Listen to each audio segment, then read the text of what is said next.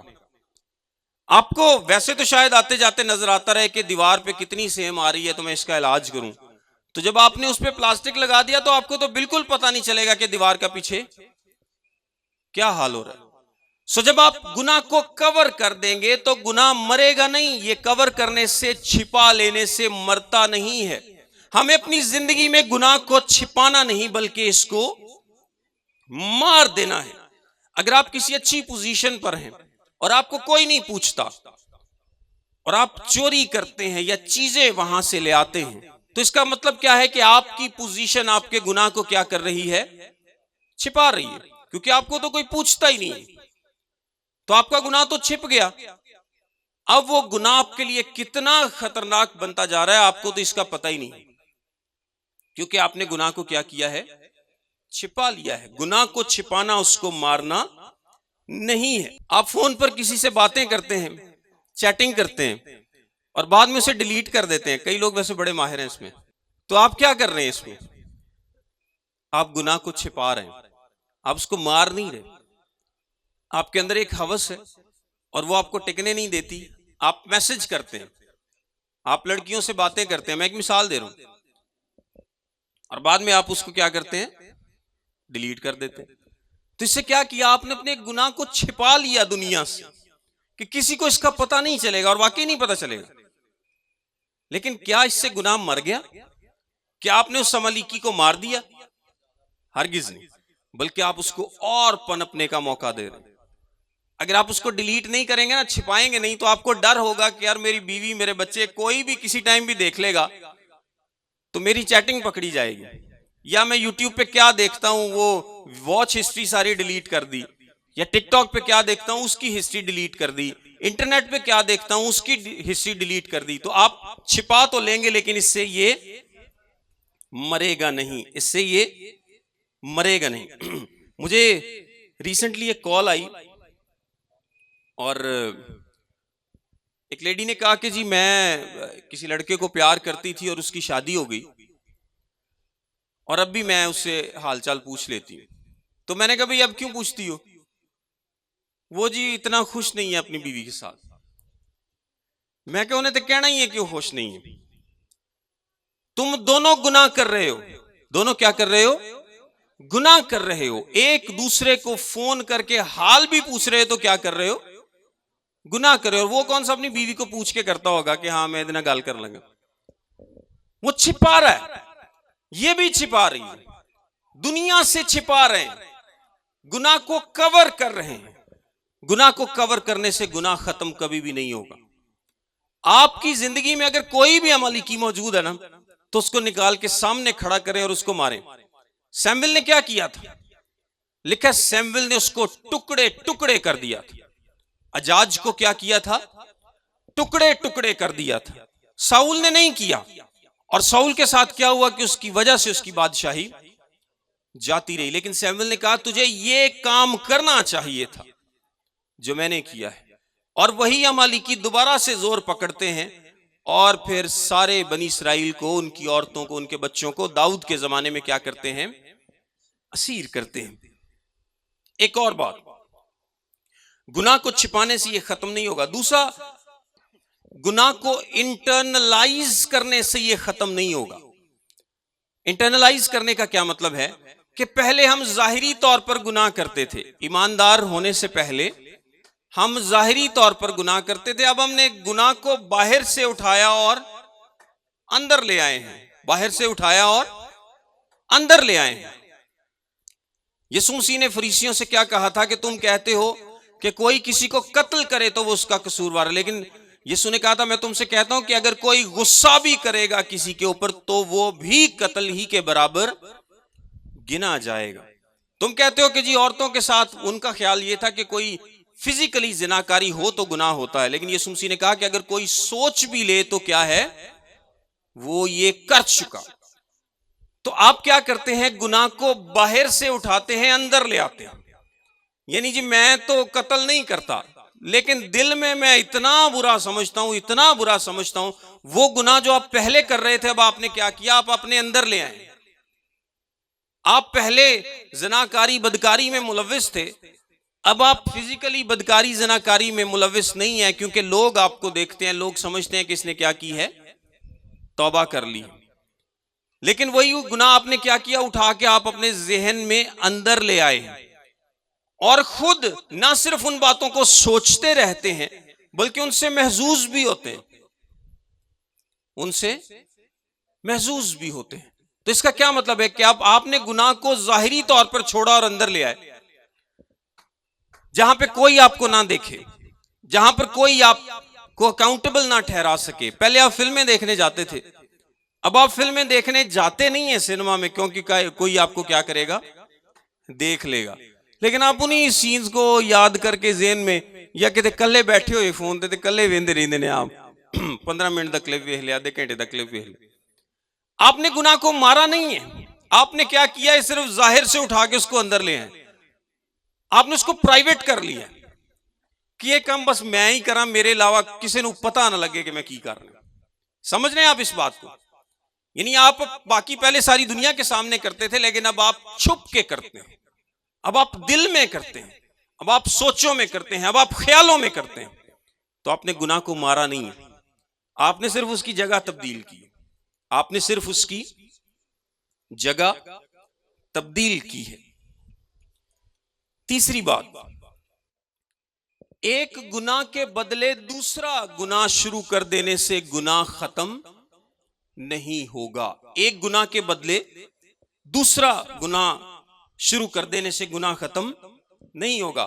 پہلے آپ ساری دنیا کے سامنے لڑتے جھگڑتے تھے، لوگوں کو گالیاں دیتے تھے، آپ نے یہ گناہ چھوڑ دیا، اب آپ دل میں برا بھلا کہتے ہیں، آپ نے گالی دینا چھوڑ دیا، دل میں غصہ کرتے ہیں، برا بھلا کہتے ہیں، کڑتے رہتے ہیں۔ تو آپ نے کیا کیا، ایک گناہ کے بدلے دوسرے گناہ کو ایکسچینج کر لیا۔ تو کیا پہلا گناہ اس سے ختم ہو گیا؟ اس سے پہلا گناہ ختم نہیں ہوگا۔ پہلے آپ لڑکیوں کو گھورتے تھے، یا لڑکیاں لڑکوں کو، یا مرد عورتوں کو۔ یہ بیماری بہت زیادہ پاکستان میں، اس لیے اکثر میں اس کا ذکر بھی کرتا ہوں، اور ہمیں اس سے انکار نہیں کرنا چاہیے۔ ہمیں یہ باتیں لوگوں کو بتانی ہی پڑیں گی۔ اب لوگ کیا کرتے ہیں کہ اب وہ باہر تو نہیں جاتے، یا لوگوں کے سامنے نہیں دیکھتے یا گھوریاں ڈالتے، اب وہ کیا کرتے ہیں، فون پکڑتے ہیں، یہاں پہ دیکھتے۔ تو انہوں نے کیا کیا، ایک گناہ کو چھوڑا اور دوسرے کو اپنا لیا، ایک گناہ کو چھوڑا اور دوسرے کو اپنا لیا۔ پہلے وہ محلے میں کھڑے ہو کے جگتے مارتے تھے لوگوں کے ساتھ، اب چرچ میں مارتے ہیں۔ تو کیا فرق پڑا؟ آپ کو پتا ہے چرچ میں اکثر نوجوان اکٹھے ہو کر وہ جگتے ہی مارتے رہتے ہیں ایک دوسرے کو، وہ آپس سے بہ کے انیاں جگتا مار دینے کے ایک ایماندار بندے دا شاید اتنے بیٹھنے دل بھی نہ کرے، اور کوئی باہر سے آ جائے نا، وہ سوچے اس نے بڑا اچھا کانسیپٹ بنایا ہو کہ جی میں خدا کے لوگوں کی رفاقت میں جاؤں گا، تو انہیں تیجے کے دن سوچنا ہے کہ پتہ نہیں یار کیڑی رفاقت ہے، جگتا ہی مار رہے ہیں ایک دوسرے نے۔ یعنی وہ جو پہلے مراسی تھا وہ باہر گلیوں میں تھا، اب وہ اندر بھی ان کی جان نہیں چھوڑتا، ہر وقت ایک دوسرے کو جگتے مارنا۔ میں ایک مثال دے رہا ہوں جسٹ کہ آپ نے کیا کیا ہے، صرف ایک گناہ کو چھوڑا اور اس کی جگہ دوسری لے آئے۔ پہلے آپ غلیظ گفتگو کرتے تھے اور اس کو پسند کرتے تھے، اب آپ ہنس لیتے ہیں، غلیظ گفتگو سن کے خوش ہو لیتے ہیں، ویسی جگہ پہ کھڑے ہو جاتے ہیں جہاں پہ کوئی جگتے شگتے چل رہی ہوں یا کوئی کلپ چل رہا ہو۔ آپ ایون کہ اگر آپ ہنس بھی لیتے ہیں نا، کلام میں لکھا ہے ایسی باتوں کا تم میں ذکر تک نہ ہو، ایسی باتوں کا تم میں ذکر تک نہ ہو۔ تو ہم پتہ نہیں کیسے کر لیتے ہیں کہ یار وہ کوئی دو لوگ گندی باتیں کر رہے ہیں، کرنی نہیں میں چھڑ دیتی ہے، لیکن انہاں دیاں گلاں نوں سن کے میں چسکا ضرور لینا۔ تے جے میرا ہاسا نکل گیا نا یہو جیاں گلاں سن کے، تے سمجھ لو کہ تہاڈے اندر دا بھی وہ گناہ نہیں مریا، تہاڈے اندر دا بھی گناہ نہیں مریا۔ آپ اپنی زندگی سے خود مثال ڈھونڈ سکتے ہیں کہ جہاں پر ہم نے ایک جگہ پر ایک گناہ کو چھوڑا اور اس کی جگہ دوسرے گناہ کو ریپلیس کر لیا، لیکن ہم نے اس کو مارا نہیں۔ پھر اس کے علاوہ گناہ کو سپریس کرنے سے یا اس کو دبا دینے سے بھی وہ نہیں مرتا، گناہ کو دبا دینے سے وہ نہیں مرتا۔ کچھ لوگ کیا کرتے ہیں کہ وہ کہتے ہیں کہ جی میرے تے گناہ پیچھا ہی نہیں چھاڑ دے، وہ کوئی اور برا کام شروع کر دیں گے۔ کئی لوگ اکیلے رہنا شروع کر دیں گے، اکیلے بات کرنا بیٹھنا شروع کر دیں گے۔ کچھ لوگ تو شراب پینا شروع کر دیں گے کہ میں اپنی زندگی کے ان گناہوں سے پیچھا نہیں چھڑا پا رہا، میرے تو ذہن سے یہ باتیں ہی نہیں جاتی۔ وہ دبانے کی کوشش کرتے ہیں، لیکن گناہ جو ہے وہ کبھی بھی دبانے سے نہیں مرتا، گناہ دبانے سے نہیں مرتا، بلکہ وہ اور کیا ہے، بڑھتا ہے۔ گناہ جب بھی سر اٹھائے آپ کو اس کو اسی وقت کیا کرنا ہے، ختم کرنا ہے، مار دینا ہے، اس کو موقع نہیں دینا، اس کو موقع نہیں دینا کہ کوئی بات نہیں۔ ایک پاسٹر کو کال آتی ہے اور اس سے کوئی جوان لڑکی فون پہ پوچھتی ہے پاسٹر صاحب تہاڈے کو کلام دے سوال پوچھنے نے، چلو ایک واری تو ٹھیک ہے، وہ دوجی واری تیجی واری چوتھی واری پھر کلام دے سوالاں تو گھر دے گلاں شروع ہو جاندیاں، ہاں جی تسی کر دیو یہ وہ، یہ پریکٹیکل باتیں، اور اس کے بعد بات آگے بڑھتی آگے بڑھتی آگے بڑھتی ہے اور پھر کام خراب ہو جاتا ہے۔ پاسٹر بھی گیا تو کڑی بھی گئی، اس لیے کہ دونوں نے گناہ کو پنپنے کا موقع دیا۔ اس عمالیکی کو جس دن اس نے سر اٹھایا نہیں مارا۔ آپ کو پتا ہے کہ جب اجاج تھا تو جب سیمویل آیا تو اجاج نے کیا کہا کہ اب تو موت کا خطرہ جاتا رہا، اب تو موت کا خطرہ جاتا رہا۔ اس کو تھا کہ اب میں بچ گیا، اب موت کا خطرہ جاتا رہا، اور وہ آگے بڑھا کے شاید سیمویل کو گلے لگائے گا، اور سیمویل نے اس کو کیا کیا، وہاں پر ٹکڑے ٹکڑے کر دیا۔ اور ایک آخری بات کہ جب تک آپ کا کانشنس، آپ کا ضمیر اس بات کو آپ پر ظاہر نہیں کرتا، یعنی آپ کو بے الزام یا معذور نہیں رکھتا یا بے الزام نہیں ٹھہراتا، اس کا مطلب ہے کہ آپ نے ابھی تک اپنے گناہ کو نہیں مارا۔ آپ کا کانشنس، آپ کا جو ضمیر ہے، یہ سب سے بڑی عدالت ہے اس دنیا میں، یہ بات یاد رکھیے گا۔ آپ کا ضمیر اس دنیا کی سب سے بڑی عدالت ہے۔ اور آپ کو پتا ہے کہ آپ کا جو ضمیر ہے یہ آپ کو کن گناہوں سے اس کو نقصان پہنچتا ہے زیادہ؟ اس کو نقصان پہنچتا ہے ذہن کے گناہوں سے، مائنڈ کے گناہوں سے۔ کیونکہ میں شراب پینے جاؤں گا تو میری بیوی مجھے روک لے گی، کوئی نہ کوئی تو ہے آپ کو روکنے والا۔ آپ لڑائی کریں گے، محلے کے 4 لوگ آپ کو روک لیں گے۔ آپ کوئی بھی اور گناہ کریں تو آپ کو کوئی نہ کوئی روکنے والا ہے۔ لیکن اگر آپ ذہن میں گناہ کریں گے، اپنے مائنڈ میں کچھ غلط کریں گے، اور مائنڈ میں کرنا یسوع مسیح کی تعلیم کے مطابق ایسے ہی ہے جیسے سچ مچ کرنا، چاہے وہ زناکاری ہے، چاہے وہ بدکاری ہے، چاہے وہ لڑائی ہے، چاہے وہ خون ہے، چاہے وہ کسی کے خلاف گالی بکنا ہے، غصہ ہے، کوئی بھی گناہ ہے، اگر آپ اپنے ذہن میں کرتے ہیں نا تو اس کا مطلب ہے کہ آپ سچ مچ کرتے ہیں۔ یہ نہ سوچنا کہ جی میں تو دے خلاف صرف دل چ ہی غصہ کیتا، وہ جو دل چ کیتا ہے، یہ مطلب کیا ہے کہ آپ نے سچ مچ کیا ہے۔ اگر آپ نے دل سے کسی پر غلط نگاہ ڈالی ہے دماغ میں، تو اس کا مطلب ہے کہ آپ نے سچ مچ وہ عمل کیا ہے۔ تو یہ جو کانشنس ہے یہ دماغ کے گناہوں سے سب سے زیادہ تباہ ہوتا ہے، کیونکہ دماغ کے گناہ کو تو کوئی روکنے والا ہی نہیں ہے۔ آپ کی امیجینیشن کو کون روک سکتا ہے؟ کوئی روک سکتا ہے؟ کوئی بھی نہیں روک سکتا۔ آپ کیا سوچتے ہیں کوئی بھی نہیں روک سکتا، کوئی بھی نہیں پکڑ سکتا آپ کو۔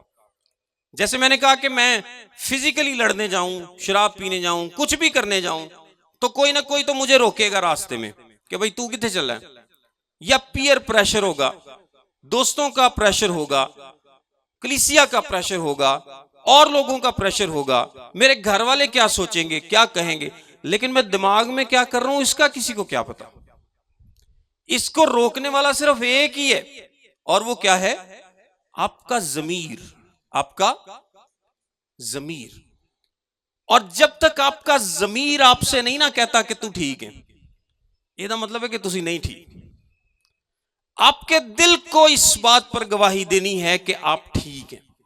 آپ نے اپنے عمالیکی کو، آپ نے اپنے اجاج کو مار دیا، اور جب تک آپ کا دل آپ کو یہ گواہی نہیں دے گا تب تک اس کا کیا مطلب ہے کہ آپ ٹھیک نہیں ہیں۔ پہلا تیموتھیوس اس کے پہلے باب 5ویں آیت میں لکھا ہے، حکم کا مقصد یہ ہے کہ پاک دل اور نیک نیت اور بے ریا ایمان سے محبت پیدا ہو۔ اس میں غور طلب بات کیا ہے؟ پاک دل، پاک دل۔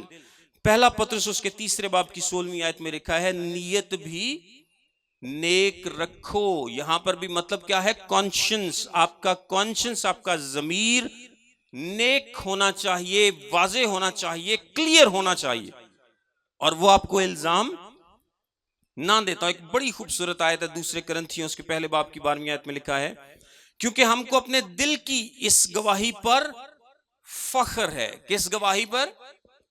دل کی گواہی پر فخر ہے کہ ہمارا چال چلن دنیا میں، خاص طور تم میں، جسمانی حکمت کے ساتھ نہیں بلکہ خدا کے فضل کے ساتھ، یعنی اس پاکیزگی اور صفائی کے ساتھ رہا جو خدا کے لائق ہے۔ وہ کہتا ہے مجھے اپنے اس دل کی گواہی پر فخر ہے۔ اور رومیوں کا خط اس کے 2 باب کی 15ویں آیت میں لکھا ہے، پڑھ لیتے ہیں اس کو۔ رومیوں کا خط اس کا 2 باب اور اس کی 15ویں آیت میں لکھا ہے، چنانچہ وہ شریعت کی باتیں اپنے دلوں پر لکھی ہوئی دکھائی دیتی ہیں، اور ان کا دل بھی ان باتوں کی گواہی دیتا ہے، اور ان کے باہمی خیالات یا تو ان پر الزام لگاتے ہیں یا ان کو معذور رکھتے ہیں، یا ان کو معذور رکھتے ہیں۔ یہ جو آپ کا ضمیر ہے یہ آپ کا وارننگ سسٹم ہے۔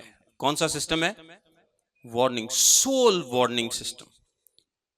کیونکہ میرا جو مائنڈ ہے یہ گناہ کرے گا تو اس کا اثر کس پہ ہوگا؟ میری روح پہ۔ اس کا اثر کس پہ ہوگا؟ ڈائریکٹلی میری روح پہ ہوگا۔ سو اگر روح پہ کوئی حملہ ہو، جس طرح ہم جاتے ہیں نا بڑی بڑی بلڈنگز میں، تو وہاں پہ الارم سسٹمز لگے ہوتے ہیں، آپ نے شاید دیکھے ہوں کہ ذرا سا دھواں نکلے گا تو الارم بجنے لگے گا، ذرا سی آگ لگے گی تو الارم بجنے لگے گا۔ تو یہ جو ہمارے جسم کا الارم ہے، ہماری روح کا الارم ہے، یہ کیا ہے؟ ہمارا ضمیر ہے۔ یہ اس دنیا کی سب سے بڑی عدالت ہے جو خدا نے آپ کے اندر رکھی ہے، تاکہ آپ کو وقت پر آگاہ کرے، انٹیمیٹ کرے۔ پھر آپ اس کی سنتے ہیں یا نہیں سنتے، یہ آپ کی مرضی ہے، لیکن ضمیر ہمیشہ آپ کو بتاتا ہے کہ آپ غلط کر رہے ہیں یا صحیح کر رہے ہیں۔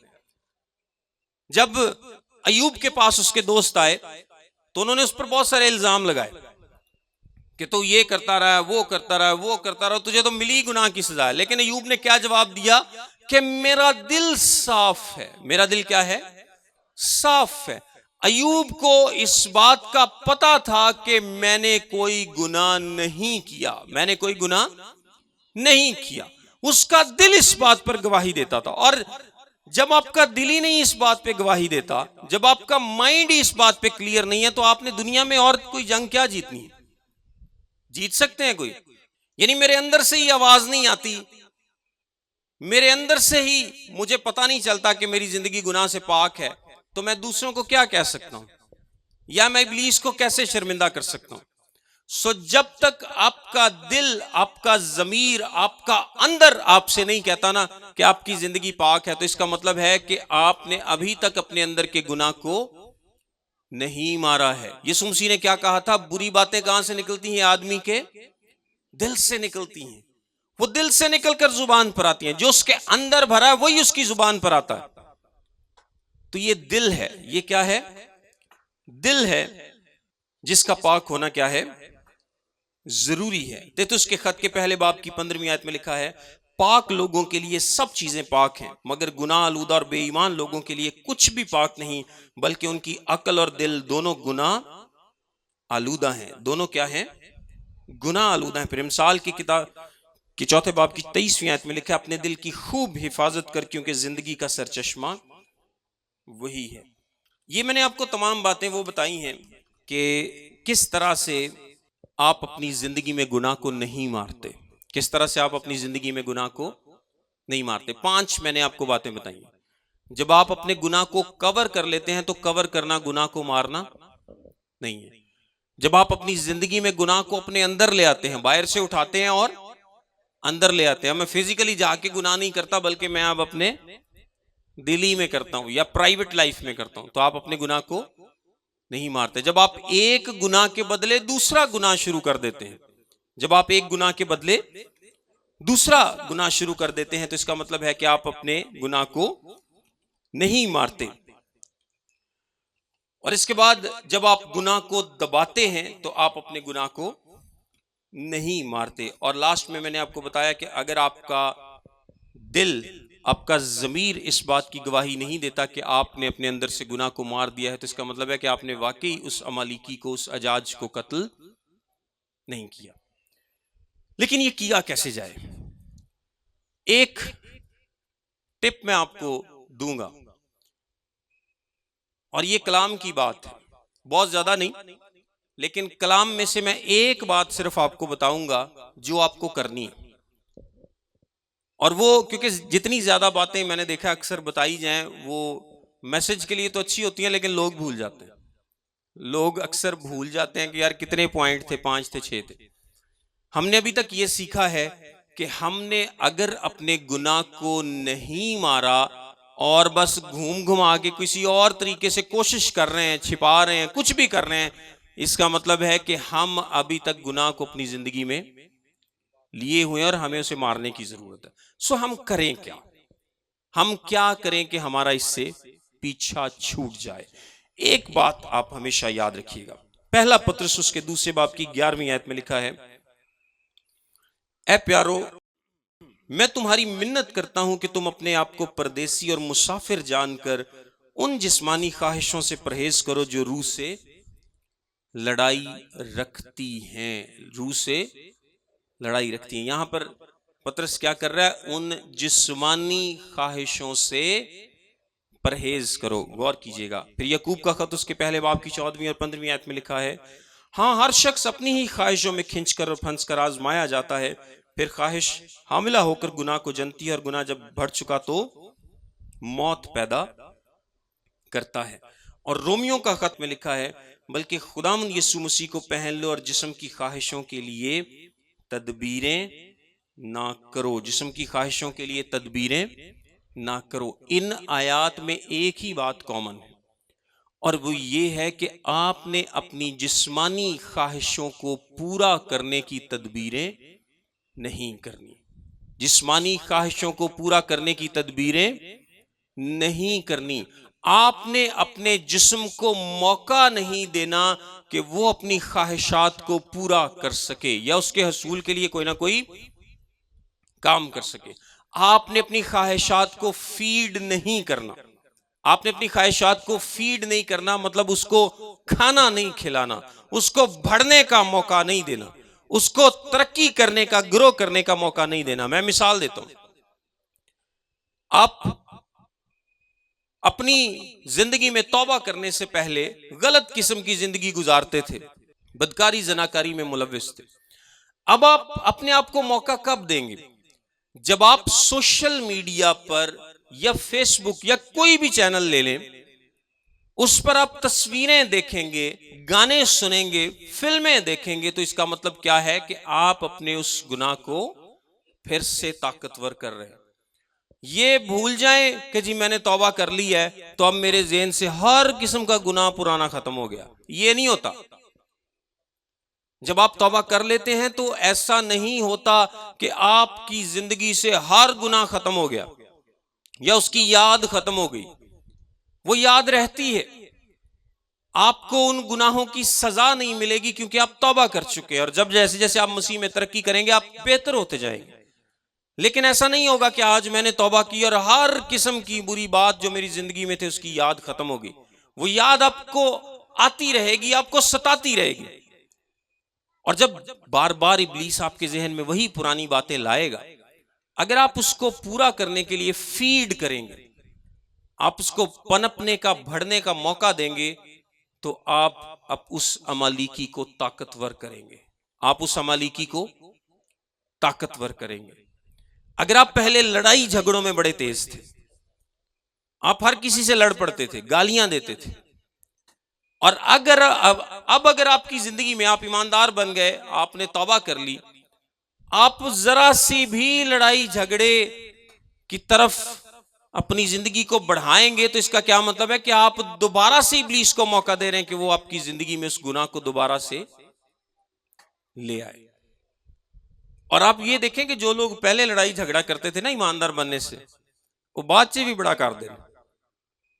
جو گناہ آپ کی زندگی میں پہلے ہوتا ہے، اگر آپ اس کو مکمل طور پر مارتے نہیں ہیں، تھوڑا تھوڑا اس کو موقع دیتے رہتے ہیں، تو کیا ہوتا ہے کہ آپ اس امالیکی کو طاقتور بناتے ہیں۔ اگر آپ نے وہ سیف گارڈ یا اس طرح کے اشتہار دیکھے ہو نا، تو وہ کہتے ہیں 99% جرمز کو یہ مار دیتا ہے، اور ایک جراثیم وہ چھوڑ دیتے ہیں۔ دیکھا نا سب نے، یا انگریزی فلمیں بنائے نا تو وہ کوئی بڑا سا جانور دکھائیں اس طرح کا، تو وہ اینڈ میں ایک انڈا یا ایک جانور چھوڑ دیتے ہیں۔ کیونکہ اس سے وہ اگلا پارٹ بنائیں گے۔ وہ ایک جراثیم اس لیے چھوڑ دیتے ہیں کہ کل کو ان پہ کوئی کیس نہ ہو سکے کہ یہ تو جی 100% ختم کر دیتا ہے صابن، تو یہ پھر بیماری کیسے ہو گئی؟ تو وہ کہتے ہیں وہ ایک تو ہو گئی جی جڑا رہ گیا، تو اس سے ایک تو بیماری ہوندی، واقعی اس سے ایک تو ہوندی جڑا رہ جاندے۔ اگر آپ ذرا سا بھی چھوڑ دیں گے نا اس گناہ کو، تو وہی ایک بڑھے گا اور آپ کو کیا کرے گا؟ برباد کرے گا۔ سو آپ نے کبھی بھی جو گناہ آپ توبہ کرنے سے پہلے کرتے تھے، توبہ کرنے کے بعد اس گناہ پہ خاص طور پر آپ نے توجہ دینی ہے، کیونکہ ہم سب گنہگار ہیں، ہم سب کسی نہ کسی بری عادت میں ملوث تھے۔ وہ کوئی بھی ہو سکتی ہے، کوئی بھی ہو سکتی ہے، آپ خود اپنی اپنی زندگیوں سے واقف ہیں، لیکن جو کام آپ کرتے تھے اور اب آپ نے توبہ کر لی ہے، سب سے زیادہ خطرہ آپ کو اسی کام سے۔ آپ نے اس امالیکی کو کھڑا کرنا، اسی وقت اس کو قتل کرنا، آپ نے اس کو موقع نہیں دینا۔ اگر آپ، جس طرح میں نے مثال دی کہ آپ پہلے وہ لڑکی بات کرتی تھی، اب اس کی شادی ہو گئی لڑکے کی، لڑکے نے بیاہ کر لیا، پھر گلاں کر دی، تو گلاں بھی کر دی تے روندی بھی ہے، تو وہ کیا کر رہی ہے کہ وہ موقع دے رہی ہے اس کو دوبارہ سے، اس گناہ کو پنپنے کا موقع دے رہی ہے، دونوں موقع دے رہے ہیں۔ میں شراب پیتا تھا، اگر میں اب کسی شراب کی محفل میں جاؤں گا یا ان لوگوں سے ملوں گا، تو کیا ہوگا کہ میرا دوبارہ تھوڑا تھوڑا دل کرے گا کہ یار چلو میں بیٹھا ہی ہاں، میں کیڑی پیتی ہے، یہاں سے کام شروع ہوگا۔ وہ چل یار ایک ٹیکسٹ ہی کیتا ہے، ایک کال ہی کیتی ہے، حال چال ہی پوچھے ہے، یہاں سے کام شروع ہوگا اور یہاں سے بڑھے گا، اور وہ آپ کو امالیکی کیا کرے گا؟ پکڑ لے گا۔ آپ کو اس امالیکی کو مکمل طور پر برباد کرنا ہے، قتل کرنا ہے اور ختم کرنا ہے۔ اگر نہیں کریں گے تو وہ آپ کو کر دے گا۔ سو یہ بات یاد رکھیے گا کہ جن گناہوں کو ہم پیچھے چھوڑ آئے، جس زندگی کو ہم پیچھے چھوڑ آئے، اب اس زندگی میں ہمیں دوبارہ کبھی بھی نہیں جانا، ہمیں اس ایک جراثیم کو بھی پنپنے کا موقع نہیں دینا، ورنہ ہم کبھی بھی وہ اطمینان والی اور سکون والی زندگی نہیں گزار پائیں گے، کبھی بھی نہیں گزار پائیں گے۔ ہمیشہ ہمیں اس بات کا ہمیں دکھ رہے گا، تکلیف رہے گی کہ ہم گناہ کو کبھی چھوڑ ہی نہیں پائے۔ سو خداوند آپ سب کو فضل عطا کرے، ہم سب کو فضل عطا کرے کہ ہم اپنے اس امالیکی کو، اس اجاج کو جس طرح سیمول نے قتل کیا، قتل کریں، ماریں، مکمل طور پر ختم کر دے، اس کو جیتا نہ چھوڑے، تاکہ وہ ہماری بربادی کا سبب نہ بنے۔